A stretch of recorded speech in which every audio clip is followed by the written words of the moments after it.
All right, we are live on Facebook and Instagram. Hey everybody, so I am going to get a little bit of Botox, and Rachel's going to be doing it for me. Every so often I get it done. We're going to tackle my glabella, the 11 sign, aka the frown lines.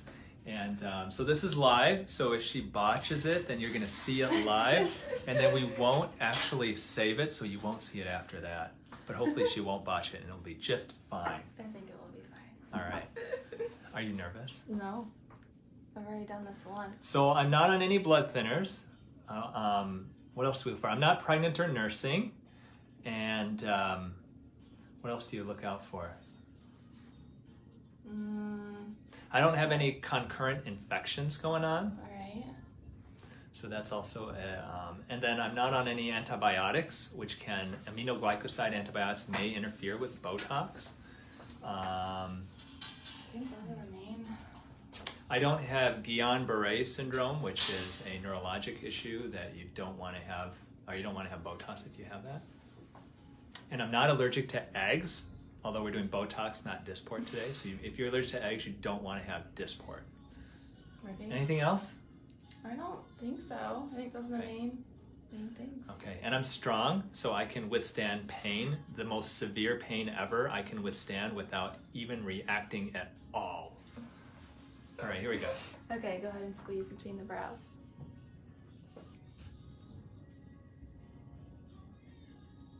Relax. Squeeze again.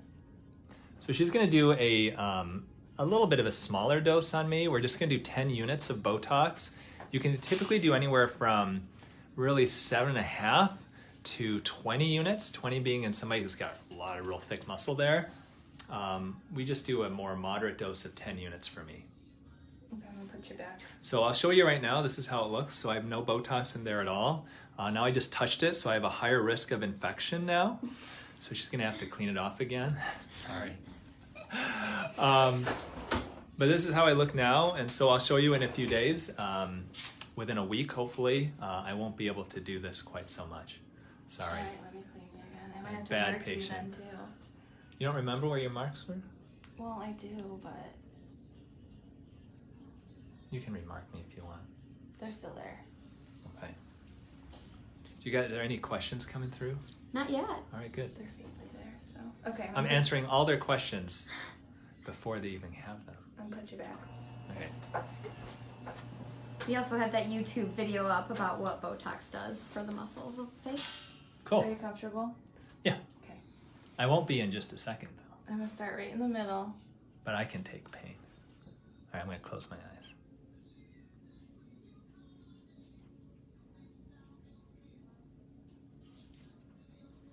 Now, normally I would try to say, ow, and scare her, but I don't want her to break Poke the you. needle underneath my skin and leave it behind.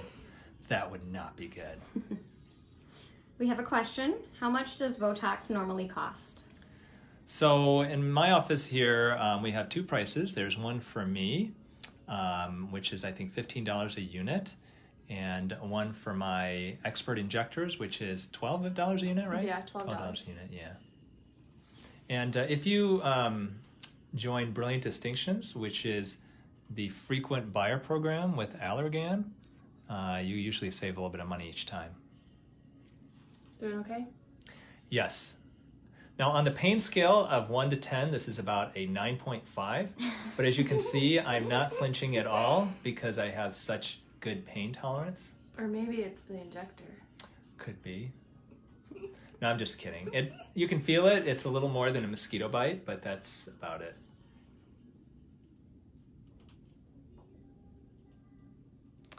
And for those of you who've had Botox before, you know that you can hear that little crunching sound. And that's when the Botox is going through near your galea, which are some of the coverings, the soft tissue coverings in this part of the face. One more.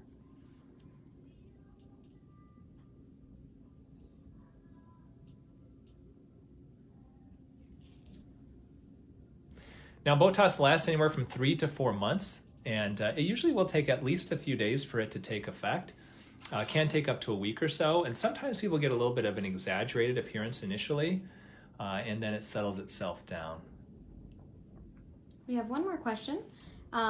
I have very hooded eyelids, and can I still get Botox in my 11s? Yes, but you got to be very careful, because if you've got a lot of hooding of your lids, and if the Botox is done more in the forehead, it can drop that brow and make your lids look even more hooded. So you just have to be careful. As long as the person doing it is knowledgeable about your anatomy and how the Botox can affect it, you can usually get a really nice result. And in general, if you're real hooded, then you just want to be careful with the forehead, although the glabella usually should not impact it very much. And how many units are typically needed for a full face? If you want to inject your entire face with Botox so nothing moves, then it would be a lot of Botox. But usually what we look at are three main areas. The glabella, which is what I had done, the crow's feet out here, and then the forehead. In each of those areas, you go anywhere from 10 to 20 units, depending on how bad the wrinkling is and the type of result you're looking for. Am I bleeding? Not a lot, just a little bit. Just a little bit. There you go. All right, you guys. Well, thank you so much You're for welcome. injecting me. See, not too bad. Thank you so much for watching, everybody. Have a great day.